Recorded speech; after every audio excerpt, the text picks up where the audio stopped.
ፍርሃትን አውቃችሁ ፍርሃትን ካሸነፋችሁ ወደ ክብር ታድጋላችሁ። መንገዳችሁ ሁሉ ቀይ ምንጣፍ ይነጠፍባችኋል ማለት ነው። ፍርሃት ደግሞ እናንተን ካሸነፈ ወደ ታች ታድጋላችሁ። የእናንተ መንገድ ሁሉ እሾህ በእሾህ ይሆናል። እጅልም ከባድ ነው።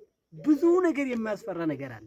ብዙ ነገሮች አይኑን አንተ ላይ ይከፍታል፣ አንተን ከፈራ ማለት ነው። ስለዚህ ፍርሃትን እንዴት አሸንፋለሁ ካላችሁ በጣም የሚገርም ታሪክ እነግራችኋለሁ። እስከ መጨረሻ ተከታተሉ።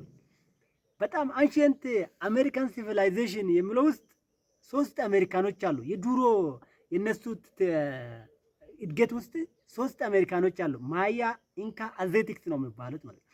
እዛ ውስጥ ማያ የሚባሉት ወጣቶች እንዳይፈሩ ወይ ደግሞ በቃ አድጎ ለአባት ለእናት ክብር እንዲኖራችሁ ሀገር እንዲወዱ ሀቅም አለም ብሎ ምስኪኖች እንዳይጎዱ አጠቃላይ እንደ ሀገሪቱ አንድ ህግ አላችሁ። አንድ ወጣት ለአቅመ አዳም ከደረሰ እኔ አገባለሁ ካለ ይህንን ህጉ ማድረግ አለብህ ማለት ነው። ህጉ ምንድን ነው? በየጎሳችሁ ብለያይም አንድ ጎሳ ውስጥ የተደረገውና የሆነውን ለእናንተ ያካፍላለሁ ማለት ነው። ከዛ አንድ ወጣት እኔ አገባለሁ በቃ እኔ ደረስኩት አቅመ አዳም ደረስኩት እኔ አሁን ማግባት እችላለሁ ካለ ለአባቱ ይነግራል ማለት ነው። አባቱ ደግሞ ለልጁ ፈተና ያዘጋጃል። በቃ ጎሳዎች ሁሉ ተሰብስቦ ልጁን ይወስዱና ዝና ያለው በቃ አለ የተባለ ጫካ ይወስዳሉ ማለት ነው። ጫካው በልጅነቱ ጀምሮ ለነሱ ይነገራል። በጣም የሚያስፈራ ነገሮች ጫካ ውስጥ ሽፍታ አለው፣ እባብ አለው፣ ጅብ አለው፣ አንበሳ አለው። በቃ ምን ሊበል አለ የተባለ የዓለም ጭራቅ ሁሉ በዛ ጫካ ውስጥ እንዳለ ለልጁ ይነገራል ከልጅነቱ ጀምሮ ማለት ነው። ከዛ የተፈተኑ ሰዎች ደግሞ ይህን ምስጢር አወሩ። ካወሩ ከፈጣሪ ጋር እንደተጣሉ የበረከት በር እንደተዘጉ በቃ ከሰው በታች እንደሆኑ ስለሚያውቁት አወሩ ከተፈተኑ ማለት ነው።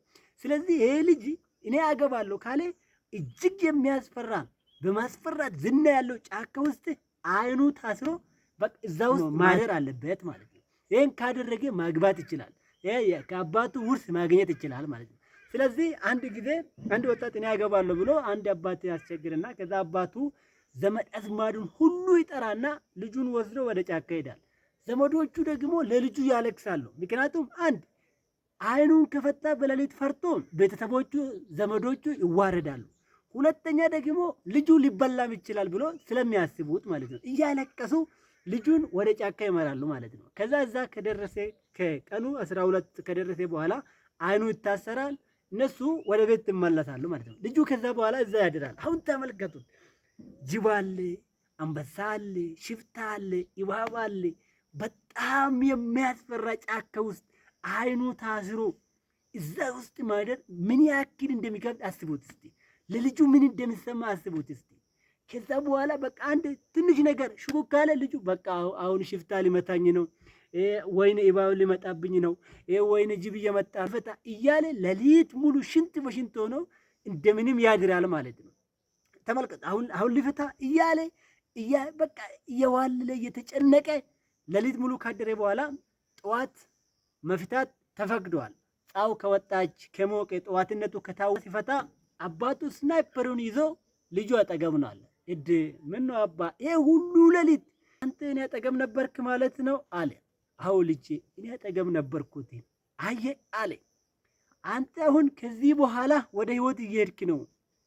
እኔ ማንም እኔን አይም ብለህ አቅም አለው ብለህ አቅም የሌለውን ከጎዳ አንተ የሚያይ ሰው አለ። እኔ አላይም እንዳትል። እኔ እንኳን ቢተኛ የማይተኛ አምላክ የማይተኛ ፈጣሪ አንተን ይጠብቃል አለው። ስለዚህ ፈጣሪ የትም እንዳለው አንተ ስትፈራ አንተ ጋር ፈጣሪ እንዳለው ምንም የማይተኛ የማይደክም አንተ ጠገብ እንዳለው እንዳትረሳ። አሁን አንተ አይኑን ብትከፍት ኑሮ ትዋረድ ነበር። ፍርሃት ውርደት ነው። እኔ ያንን ታኝ ነበር። ለሊት አይነን ቢከፍት ኑሮ ታፍራለ ነበር። ስትፈራ ይህንን ነው የሚያደርግ። ፍርሃት ከፈጣሪ ስጥ። የሚያስፈራ የለም አለ ፈጣሪ የማይተኛ የማንቀላፋ አንተን ይጠብቃል አለው ማለት ነው። አሁን እናንተም የፈራችሁትን ያሳሰባችሁ ነገር መጀመሪያ ከለያችሁ በኋላ ምን ታደርጋላችሁ? ለፈጣሪ ስጡት። ካወቃችሁ ማለት ካላወቅ ግን አንተ የባሰ አንተ ያስፈራል። ካወቅ ግን ፍርሃቱ ላይ ምን ታደርጋለህ? ጡንቻውን ትጠነክራለህ። ፈጣሪ ጋር ግንኙነቱን ታጠናክራለህ። ከዛ ፍርሃቱ ደግሞ ለአንተ እንበርከክና የቱን እኔን ብትመታ ደስ ይላል ማለት ነው። በቃ ለአንተ ይሰጣል። ከፈለግ አይኑን ልታጠፋ ትችላለህ። ስለዚህ ይህን ዓለም ላይ ተጽዕኖ የፈጠሩ ለውጥ ያመጡ ራሳቸውን የቀየሩ ደስተኛዎች ከፈጣሪ ጋር ግንኙነት የፈጠሩ በብዛት ፍርሃት ተሸንፎ አማኞች ናቸው። ስለዚህ አንተም የሚያስፈራ ነገር የሚያስደነግጥ ነገር አሳልፈህ ለአንተ አባት የሆነው ያመንከውን ፈጣሪ አሳልፈ ማስጠት ነው ማለት ነው። ይህንን ካደረግ ምን ታደርጋለህ? ፍርሃቱን ታሸንፋለህ ማለት ነው። ግን የሚገርማችሁ ነገር ደግሞ እኛ የምንፈራ የማስደነግጠን ነገር እኛ ጠላት ብለ ያሰብነው አይደለም። በቃ እኛ ወዳጅ የሆነ ነገር ነው። ያንን ነገር መለየት ነው። አሁን ሰው ምን ይለኛል? እኔ እኮ እንደዛ ነኝ፣ ይሄ ሰው እንደዛ ብለኝ ካልክ ሰዎች ይበሉ፣ ጥሩ ነው እሱ። መሰበሪን ውደድ፣ ታች ማውረድን ውደድ። በቃ ይህንን እንድጠቃ ተቀበል። በቃ አንተ እያደግክ ስለሆነ ነው የሰዎች አይንም ወደ አንተ መጣ። የሰዎች ምንም ነገር ወደ አንተ የሚዘንበው እያደግክ ስለሆነ ነው። ማንም ተራ ሰው ማን ያስታውሳል? አይተህ ታውቃለህ? መንገድ ላይ ራቁታችሁን የሄዱ ሰዎች ስለነሱ የሚያወራ ሰው አይተህ ታውቃለህ?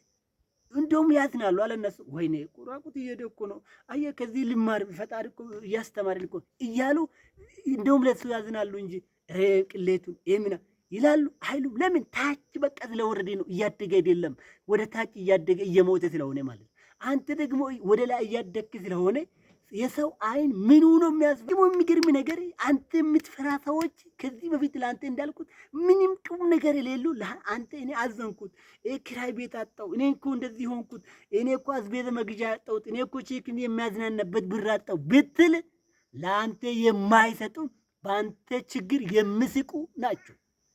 ስለዚህ የምትፈራበት ምክንያት ምንድን ነው? የሚያስጨናንቅ የሚያስፈራ ነገ ደግሞ አይተ እኔው ህይወቴ እኮ ወዴት እየሄደች ነው? እኔ እኮ ስራ የለኝም፣ እኔ እኮ እንደዛ በቃ ለአንተ መስራት የምትችል ነገር ዝቅ ብለህ ስራ። ወደ ከፍታ ባንድ ልትሄድ ትችላለህ። እሱም እንዳትፈልግ በቃ በደረጃ ነው የምትሄደው። በሂደት ነው ሁሉ ነገር የሚመጣ። ነገውን ካሰብክ ትጨነቃለህ። ዛሬውን ኖሩ። የነገውን ምን አገባ አንተ? ምን አስጨነቀ? የነገ እኖራለሁ ካልክ ደግሞ ትጨነቃለህ። ዛሬ ላይ ሆነ ዛሬውን ለምን ትገላለህ? ዛሬ መስራት ከቻልክ ዛሬ 100 ብር መስራት ከቻልክ 200 ብር መስራት ከቻልክ ማብላት ከቻልክ ፈጣሪውን እያመሰገን ትልቁን ነገር በተስፋ ጠብቅ፣ ይመጣል። ምን አስጨነቀ? አንተ እኮ ምንም ይበቃኛል ካልክም ደግሞ ይበቃሃል። ስለዚህ የሚያስፈራ የሚያስጨንቅ ምንድን ነው? ያ ነገር የሚያስጨንቅ የሚያሳስብ ደግሞ ምንም ነገር አንተ የሚደግፍ ጓደኛ ብታጣም የሚደግፍ ቤተሰብ ብታጣም አንተ ወደዚህ ምድር ያመጣ ፈጣሪ ግን ምን አለ? አንተ አይኑ አንተ ላይ አለው። አንተን ይጠብቃል። ለአንተ መንገዱን ይሰጣል። አንተ ብቻ እሱ ጋር ግንኙነትን ፈጥር። በቃ ለሱ ተንበርክክ፣ ለሱ አሽቃብጥ። ለሰው ታው ለፈጣሪ አሽቃብጥ። እሱ ደግሞ ለአንተ መንገዱን ያስተካክላል። እጅግ አድርጌ ወዳችኋለሁ። ድሪም የሚለውን ዩቱብ ሰብስክራይብ በማድረግ አበረታቱኝ። ታንኪዩ